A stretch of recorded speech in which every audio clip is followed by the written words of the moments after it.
You think you're protecting yourself, but what if I told you that the walls you've built to keep yourself safe are the exact reason people stop trying to reach you? Psychologists call it preemptive rejection, and I'll show you exactly how you're doing it in the next few minutes. The loneliest people aren't the ones who can't connect. They're the ones who destroy connection before it starts. 1.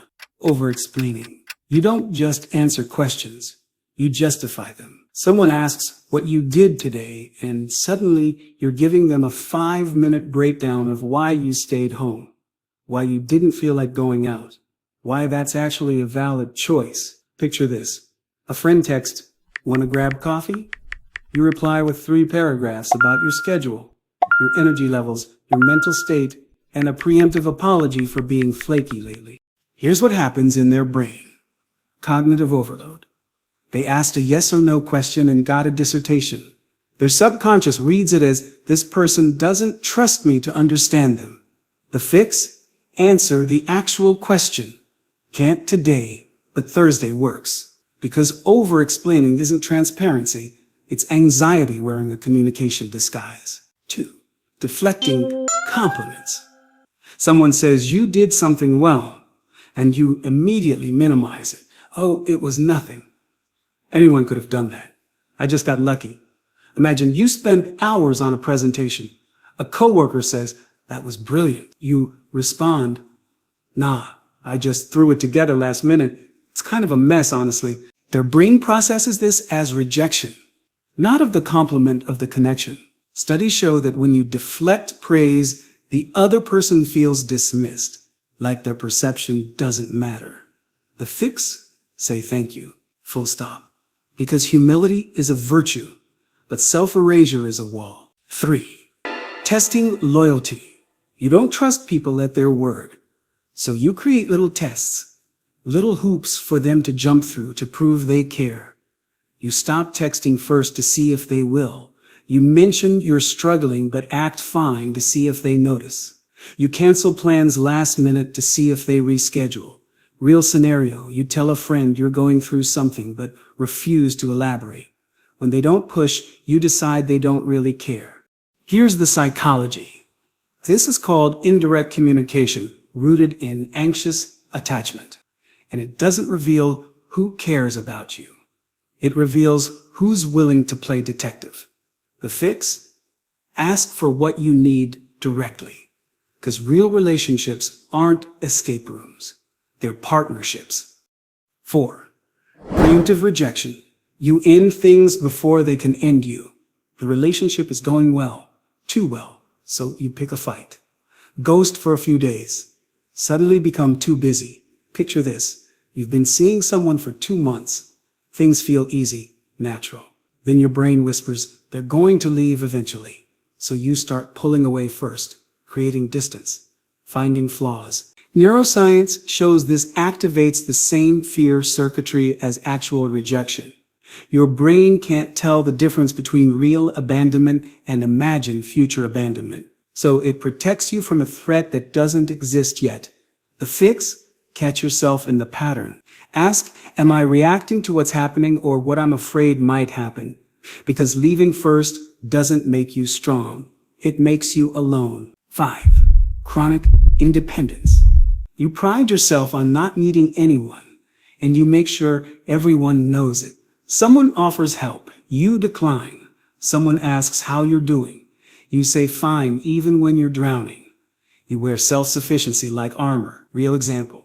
A friend offers to help you move. You say no even though you're stressed and exhausted because I don't want to be a burden. Here's what researchers found. Refusing help doesn't make you look strong. It makes you look unavailable. People bond through giving and receiving. When you only give or only go it alone, you rob others of the chance to care about you. The fix? Let someone help you with something small this week. Because independence is valuable, but isolation disguised as independence is just fear. 6. Sarcasm as a shield. You make jokes when things get real. Someone tries to have a vulnerable conversation and you crack wise. Someone shares something personal and you respond with humor to lighten the mood.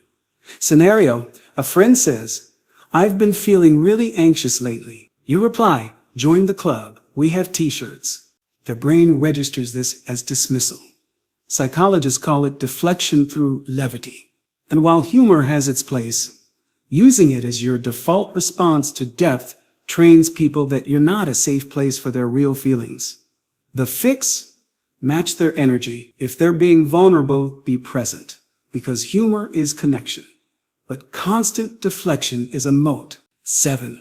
Scorekeeping. You keep a mental ledger of who did what. I texted first last time.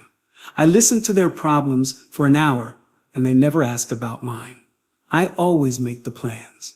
Real scenario: a friend hasn't reached out in 2 weeks. Instead of texting them, you wait. You are tracking, tallying, deciding whether they deserve your effort based on some invisible scorecard only you're keeping. Here's the problem: relationships aren't transactions. Research on relationship satisfaction shows that scorekeeping is one of the strongest predictors of disconnection. Because the moment you start counting, you've already left the relationship emotionally. The fix: reach out without expectation, or have an honest conversation. Because love isn't a balance sheet. It's a choice you make every day. 8. Oversharing too fast. You trauma dump in the first conversation. Not because you're open, because you're testing. Will they run? Can they handle the real you? Picture this. First coffee with a potential friend. Within 20 minutes, you've shared your deepest insecurities, past relationship failures, and family dysfunction. Psychologically, this is called flooding, and it triggers the other person's fight or flight response. Not because they don't care, because intimacy has a pace. Sharing too much too soon doesn't create closeness, it creates overwhelm. The fix: build trust in layers. Match disclosure levels, because vulnerability is powerful. But weaponized vulnerability is just another test. 9. Assuming the worst. Someone takes a few hours to text back, and you've already written the story. They're mad at you. They don't care. They're pulling away. Real example: your partner seems quiet. Instead of asking what's wrong, you assume they're upset with you, act cold in response, and create the exact distance you are afraid of. This is called negative attribution bias. Your brain fills in blanks with worst-case scenarios. And neuroscience shows that when you treat assumptions as facts, you behave accordingly, and often create self-fulfilling prophecies. The fix: ask instead of assume. Hey, you seem quiet. Everything okay? Because your anxiety is not evidence. It's just noise. 10. Maintaining emotional distance. You keep conversations surface level, always friendly, never deep. You'll talk about work, weather, weekend plans, but the moment someone tries to go deeper, you change the subject. Scenario: someone asks, "How are you really doing?" You respond, "Good, busy, you know how it is," and pivot immediately. Here's what happens. People learn you're not available for real connection. They stop trying, not because they don't care, because you've trained them that depth isn't welcome. The fix: answer one vulnerable question honestly this week. Because safety isn't built through small talk. It's built through small risks. 11. Disappearing when things get good. Things are going well, and that terrifies you.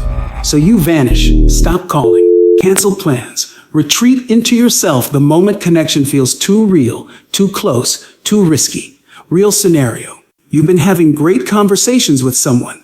They're starting to feel like a real friend, so you ghost for 3 weeks because you've been busy. Research on attachment shows this is a trauma response. Closeness feels dangerous when you've been hurt before, so your nervous system hits the eject button before the crash you think is coming. The fix: notice the pattern. Stay even when you want to run, because healing doesn't happen in isolation. It happens in safe connection. 12. Refusing to apologize.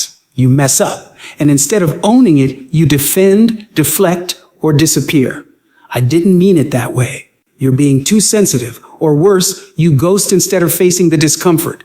Picture this. You cancel plans last minute again. Your friend says they're hurt.